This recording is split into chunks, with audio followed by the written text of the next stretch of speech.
Have you ever wondered why some people live well into their 90s or even past 100 and still stay healthy, active and happy?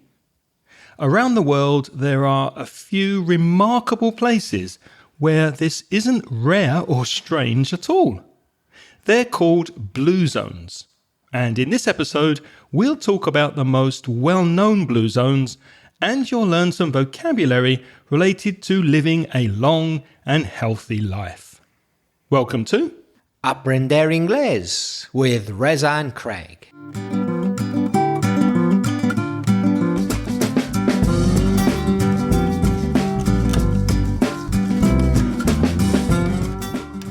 Hello and welcome to the podcast, especially if you're a new listener. My name's Craig. And my name's Reza.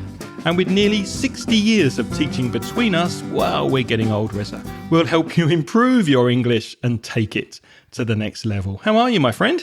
Yes, feeling old, as you say. Do you think we could move to a blue zone? Will we live that long that they'll accept us in a blue zone? Well, maybe we already are. So we'll find out in this episode where those blue zones are to live a healthy and long life. But before we continue, I'd just like to say thank you for a wonderful coffee that you just made. Not in your place, because we're not recording in the usual location, are we? No, it's a long story, but to cut a long story short, we're recording in Maria Jose's flat, where I guarantee you always get a superb coffee and a very friendly welcome. I was very, very impressed, not only by the coffee, but the beautiful flat. So thank you, Maria Jose, for your hospitality. What's first this week, Reza? Well, let's start off with a voice message from, I don't know if I should say Ezequiel or in English, Ezekiel.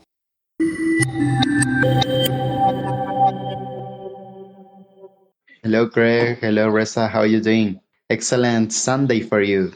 I guess you are listening to me on weekend, on Sunday, and I hope you're doing excellent. Yesterday I was listening to your latest episode, that is hyperboles, and you, Craig, you mentioned a very interesting word. I think it was roll on the floor of laughter, I think. And you said the letters.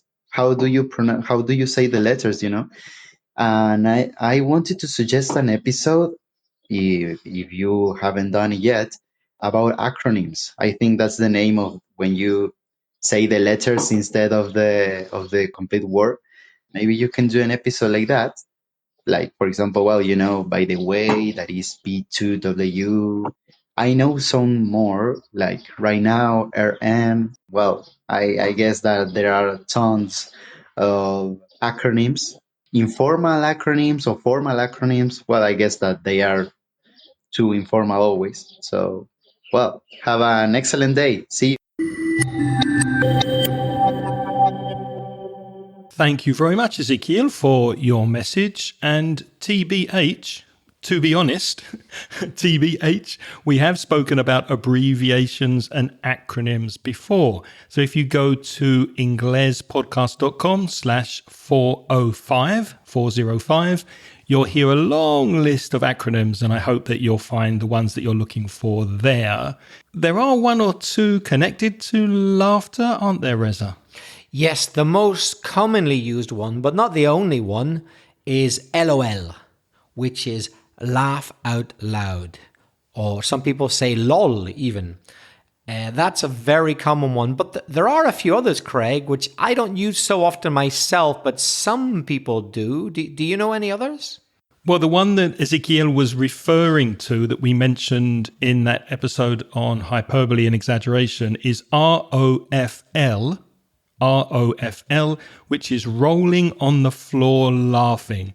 You're laughing so hard that you've fallen off your chair and you're rolling around on the floor laughing. And there's another one that you may see, which is similar, and that's LAO, which is laughing my ass off. Or if you're an American speaker, laughing my ass off. So that's LAO. But as I said, more to be seen and listened to at inglespodcast.com/405. Can I just say something about that message from Ezekiel? I noticed that someone was tweeting in the background there, Ezekiel, and the kind of tweets that I really like, not the kind of tweets you find on Twitter or X, but the kind of tweets that come from a bird. The real ones. In the background. They're my kind of tweets. Tweets which aren't necessarily full of hate and shit staring. My preferred kind of tweet. Yeah, I think we're on the same page there, Reza. Thank you. Many, many thanks to friend of the show, Carmen from Malaga, who suggested this week's topic after she read a book called 18 by Alex Loxton. And there's a link to that book in the show notes. Go to inglespodcast.com/596 if you're interested in having a look at the book. And she suggested life expectancy and blue zones. But I think what's interesting is the way life expectancy has changed over time. So going back 1,000 years ago, Reza, what was a life expectancy, let's say, in medieval Europe around about the year 1000 or 1500? Well, as you can probably imagine, people didn't live as long simply because there were so many diseases around which could kill you, which now can be easily cured. That's one reason. So at that time, kind of circa means roundabout, 1000, 1500, the average life expectancy was about 30 to 35 years old. However, many children actually died before the age of 5. But if you lived past 5, and a lot of people didn't, then generally you lived to be about 30 or 35. But a lot of people did die in childhood. Yeah, infant mortality is the expression for children who sadly pass away. So you didn't live very long, even if you managed to get past 5 back then in medieval Europe. Moving forward to the 19th century. So here we're talking about the 1800s, more or less. You do a little better, don't you? So 40 to 50 years old in that time period, the time of the Industrial Revolution, because when there were trains and better communication, people got fresher food delivered quite easily. So thanks to transportation, people had a healthier diet, slightly healthier diet, let's say. And also there were some public health reforms, meaning that the sewers were a little better. The sewers, that's where you get rid of or dispose of waste water, all the stuff that comes out your body and all the rubbish and the dirty stuff. And the water was also cleaner. So that's one reason or two reasons why people lived a bit longer to 40 or 50. If we jump a little further forward into the future to, let's say, about 1900 to 1950, in other words, the early 20th century. So we're talking about round about the time of the First World War, up until just after the Second World War, so up till about 1950, the post-war period. 65 years is the life expectancy, which surprises me. I would have thought it was longer than that. I thought it would have been more than 65, Craig. That surprised me. Yeah, well, there was the 1918 flu pandemic and, of course, the world wars, which reduced the average. So that brought down the average. Many people died during the wars. And then the flu pandemic killed lots and lots of people back in those days. But not bad, I think, 65 years, because there were vaccines. Vaccines started to be produced. Antibiotics were invented. And generally speaking, better hygiene. It gets better in the late 20th century. So let's say from 1950 to the year 2000. So we're getting close to today. And you were expected to live on average 70 to 78 years, mainly because of a better healthcare system, better nutrition. People were eating a lot better.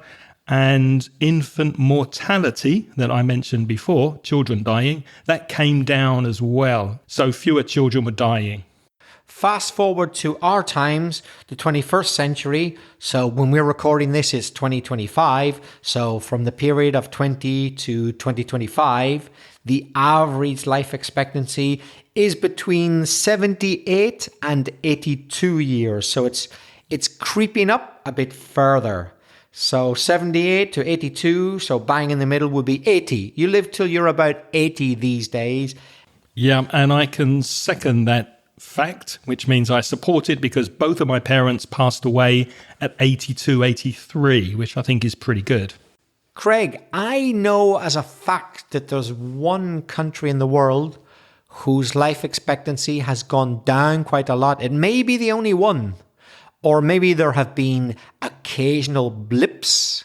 A blip is when the statistics change very quickly, do something you don't expect for a short period of time. But there is one country where it isn't a blip. Their life expectancy now is considerably lower than 40 years ago, 50 years ago. Which country is it? I thought you were going to ask me that. I've been thinking perhaps I'd say the United States of America because of bad diet and sugar and heart disease. And no, you're shaking your head. A lot of people are dying younger because of that in countries like America, but not only America. But then again, a lot of people are very health conscious and living longer. So it kind of balances out. No, it's not the answer. Right. Okay, tell me.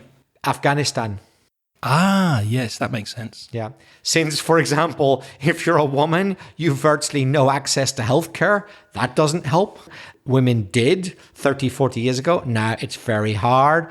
It's kind of isolated from the outside world. So their life expectancy has gone down quite a lot for men and women, but especially for women. Right. And that is very sad. It is. And I won't be moving there anytime soon. But I wonder what life expectancy will be 100 years from now. In the immortal words of Freddie Mercury from Queen, will we ever live forever? Would you like to live forever? If it meant having lots of annoying conditions, health conditions, no. I'd rather just die. I don't know about you. What about you? Yeah, I think I would. Yeah, although I think I'd get really lazy if I lived forever. I think if you asked me to do something, I might say, "Oh, I'll do it tomorrow. What's the rush? I've got all the time in the world. Why should I work today? I'll work tomorrow." So, I don't know. Yeah, I think I probably would, as you said, if I were healthy. Ah, yeah, that's the key. Yeah. So let's get to blue zones, Reza. What are they? Well, a blue zone is not a zone full of water. You could think that, couldn't you? But it isn't. A blue zone is a region of the world where people live longer, healthier lives. The zones where people often reach 100 years or more. Yes, and these areas include Okinawa in Japan, which is a southernmost island in Japan, Sardinia in Italy, Nicoya, which is in Costa Rica, Ikaria, and I apologize for my bad pronunciation, Denise, Ikaria, which is in Greece, a small island halfway between Turkey and Greece. It's a very small place, probably an ecosystem. And also on my list, Loma Linda, which I hadn't heard of, but it's in California in the USA. I hadn't heard of Loma Linda either. I had heard of the others. I had before we record this. So, of course, I got on to Google. To get onto something means you start checking it out to find out about this Loma Linda place.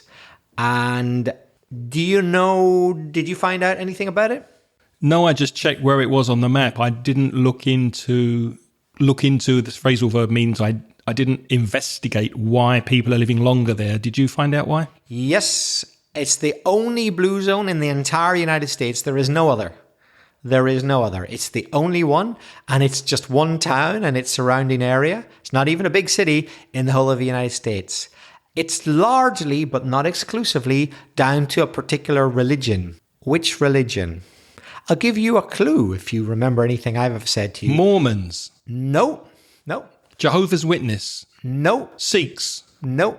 Hindus. No. Will I give you a clue? Yeah, go on. Buddhists. I've had people in my family who are this religion, not living now, but in the past. Protestants? Be more specific. You already mentioned some Protestants, Mormons. Anyone who's a Christian and not a Catholic is a Protestant if they're not Orthodox. So a type of Protestant. And there have been some, there may even be one or two still alive in my family who follow this denomination. One or two people that I'm not in close contact with, but I think they're already dead, to be honest. But they died very old. I'm stumped, which means I don't have a clue. Seventh-day Adventists. I would never have guessed that. Seventh-day Adventists. I am not a Seventh-day Adventist, but there have been relatives of mine on my mother's side of the family who were Seventh-day Adventists. So what's the connection between that particular religion and life expectancy? They eat no or very little meat. Right. Meat is frowned upon. They definitely don't eat pork. They don't eat any shellfish either. And better if you don't eat any meat, but they accept a little bit. No alcohol, and a lot of other healthy practices as regards diet. Seventh-day Adventists, they're called because for them, the seventh day, the Lord's Day, is very important. And they've stuck to, well, the original day, which is Saturday, not Sunday. Okay. Interesting. Loma Linda, more than 50% of the people who live there are Seventh-day Adventists. And that is why it's a blue zone. Who would have thought it? Well, it's interesting you mentioned diet and the food you eat because the residents of these places, Okinawa, Sardinia, etc., they share common habits such as eating mostly plant-based foods, vegetables, etc., lots of fruit, fresh fish, and also staying very active, physically active. And they also maintain strong social connections, which backs up or supports your idea of having a close religious community. And they have a clear sense of purpose. So they have reasons to live long.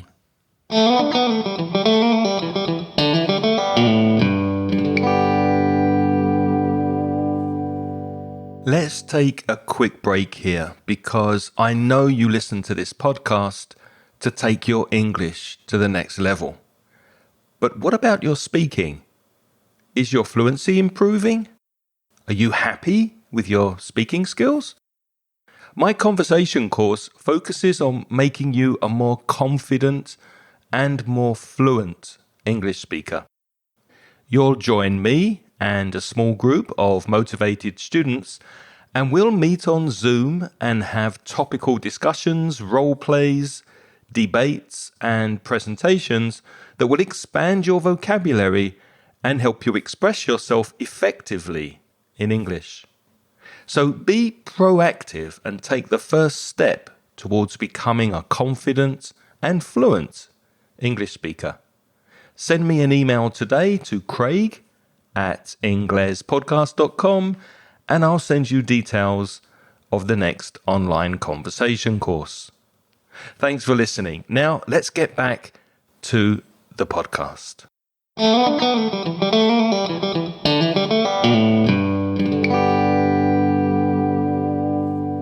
Okay, let's learn some useful expressions. Well, in fact, we've already used some, but we haven't really explained them succinctly. If you do something succinctly, it means you do it, hopefully, with not many words, but clearly. Concisely. Concisely. So what is life expectancy? Well, to keep it nice and concise or succinct, it's how many years people are expected to live. Life expectancy is longer in richer, more developed Western countries than in poorer, less developed countries.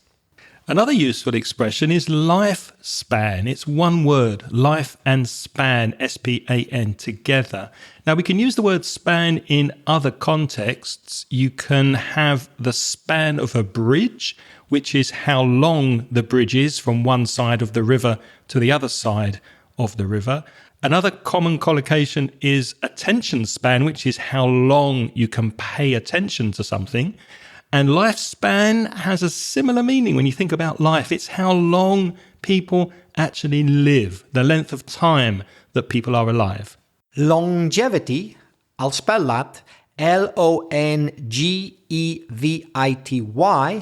Longevity is a noun, which means the quality of being able to live a long time. For example, imagine I met an extremely old person of 110 years old from Okinawa. I might ask them in English, although they probably wouldn't understand me because they speak Japanese. But anyway, I could ask them, what is the secret of your longevity? How are you able to live such a long time? Another expression is mortality rate. The word mortal is being of flesh and blood. So Reza and I are mortals, but many religious people believe in an immortal being, someone who is not of this world. So the mortality rate is the number of deaths in a specific area or period. How many people die in a place or for how long they're actually living. The mortality rate. Craig, are you and I mere mortals? I don't know. Some AIRC596 might disagree with that. Some people addicted to AIRC, Aprender Inglés with Reza and Craig, might say that, oh no, surely not. Craig and Reza are gods on earth. They are immortal. I don't know. What do you think? Well, I think they're probably more likely to think we're AI machines, probably, because we've been going so long. Some other interesting expressions for age. There's octogenarian, which is a person who has made it to their 80s, a person who has passed their 80th birthday. They've turned 80. They can call themselves octogenarian. And there are others, aren't there, Reza? Yes, if you live even older than that, if you get to 90-something, you're a nonagenarian. And if you get to that big 100 not out, as they say in cricket, when you score 100 runs, 100 not out, you're a centenarian, a person who is 100 or older. And I think that the area with the most centenarians of all is Okinawa, isn't it? Yeah, absolutely. And when we speak about longevity, how long we live, you might be thinking of your jeans. Now, I don't mean the jeans that you wear, your trousers made of denim, although the pronunciation is exactly the same. I'm speaking of genes with a G, so it's Genes, your genes, the genetics that you inherit from your parents, your grandparents, etc. How much do genes matter in longevity? I am hoping that genes matter in mine because I don't think I'm particularly healthy. And as I mentioned before, my parents did live into their 80s. They were octogenarians. So how much do genes matter, Reza? Well, genes do matter, but not as much as most people think. The scientific research shows that only about 20 to 25% of our life expectancy is actually determined by genetics. Bad news for me then. Yeah. Your parents' longevity is not any guarantee for you, I'm afraid.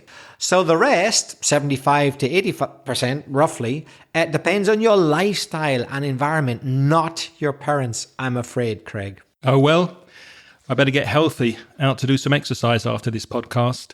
Now, most of us are not lucky enough to be living in a blue zone, as we mentioned earlier, but there are many things that we can do to increase our longevity. So we thought, why not share them with you so that you can live longer as well?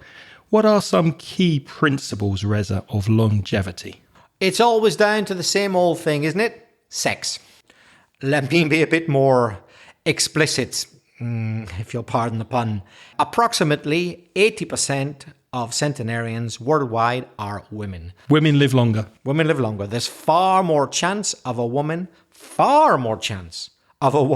being a centenarian than a man.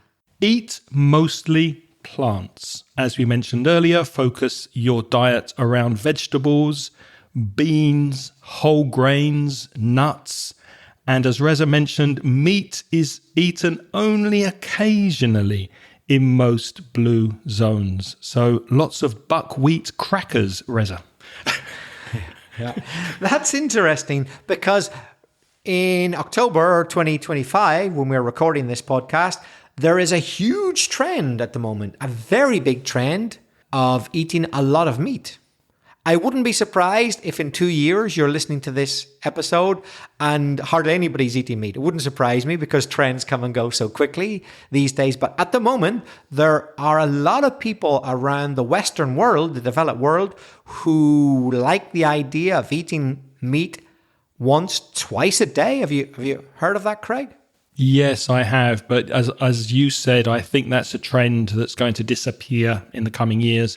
It's getting expensive to eat meat, and it's obviously not great for the environment. Farming all these animals, and it's not good for the climate. But the interesting thing is that the people doing that are doing it thinking that it's good for their health. But the research shows that in the blue zones, they don't eat that much meat. They do eat meat. They're not vegans, they're not vegetarians, but they don't eat much meat. They're certainly not eating meat every day even. It's mainly a fish-based diet, isn't it? Yeah. Another thing you can do to live longer is to move naturally. Now, you don't need a gym. You don't need a gym membership. Just walk more. Take the stairs instead of taking the lift. Work in the garden if you have one. Cycle if it's possible, and build some movement into your daily routine. Now, I do that. I do tend to take the stairs whenever possible, and I do get up from my chair and move around as often as I can. So that's a very good tip as well. Do you move a lot? I think I do. Yeah, I could do better, but I'm not bad. I'm the sort of person who really dislikes the idea of being at home all day and not leaving the house. Even if I don't have to go out, even if I have no obligations, I think you should get out of the house every day, walk around, do something, even if it's walk around the park. A lot of people say, oh, Sunday, I'm off, I have nothing to do. Great, I get to lie around the house all day. That doesn't appeal to me. I like getting out every day, I have to say. Yeah, me too. The next thing is to have a purpose. People who know why they get up in the morning tend to live longer and feel happier. It's a scientific fact. It's been researched. They know their why. Why are you here? What is your life all about? People like that live longer. Does that surprise you, that information, Craig? No, not at all. It's important to have a why, a reason to get up in the morning. And I enjoy creating things. For example, I'm really happy to come and record this podcast and put it out there in the world, hopefully help people. But just creating things, it might be an English lesson, it might be a video or something, but that really gets me up and fires me up in the morning to sort of get out there and do something that didn't exist yesterday. What's your why? Why do you get up in the morning? To make coffee? Podcasting. Really? Podcasting. And one of mine, there's various whys. One is eating chocolate. Yes. What if you woke up one day and they said, Craig, good quality chocolate has been banned? Ooh, it would be hard to get up the next day, wouldn't it? Knowing that it's no longer around. It would. Life without chocolate would be like a fish without a bicycle. What do you mean? I have no idea what I mean. It just came into my head. Just being silly, Reza.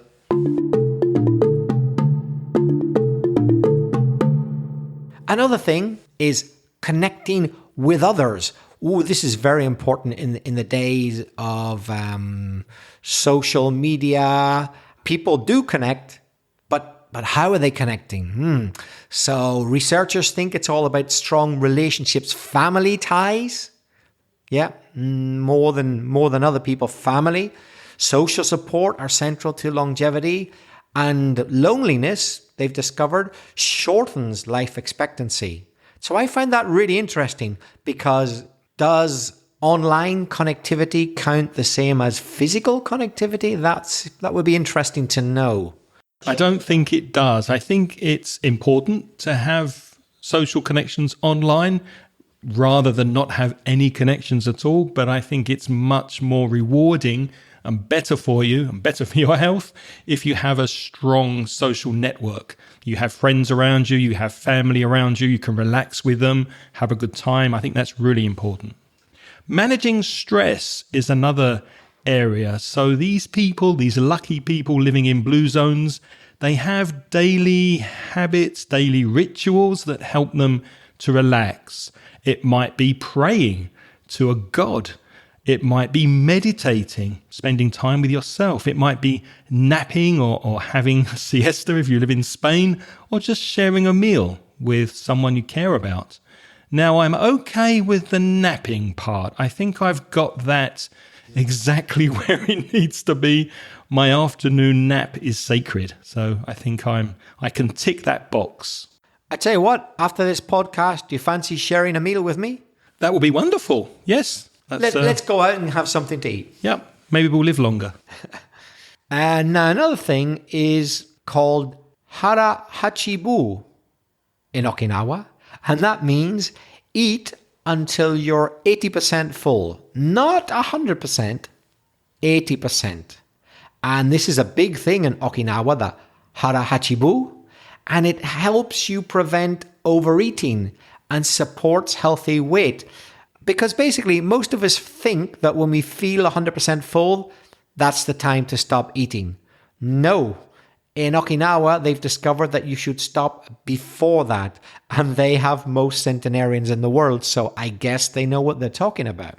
And as we mentioned before, spending time with friends and family, belonging to a community is very important for your longevity. So faith, having faith in something, being spiritual, and having shared values with other people in a community, that gives us a sense of belonging and helps to reduce stress, which is good for living longer.